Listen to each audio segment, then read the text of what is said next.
things you should focus during these last few days before the actual examination, before your June 2024 examination. So please make sure that you're not reading up any extra new topic, because new topics usually create confusion. So please make sure to not read any new topic. Make sure that you go for repeated revisions. Make sure to put in your efforts into mock test, put in your efforts into the previous year question papers, and put in your efforts into the practicing of new questions and also the previous year ones, because that is something that's going to help you out. That is something that's going to help you increase your scores for the upcoming examination. If you have given this examination before as well, you'll get to understand, or you already know, that these papers are of utmost importance. The previous year question papers provide you a very detailed insight related to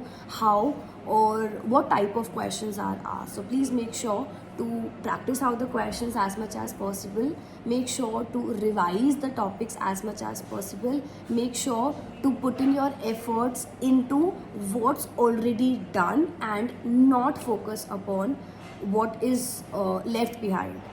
Because if you go for a new topic right now, it might fire back and it might lead you to some negatives as well.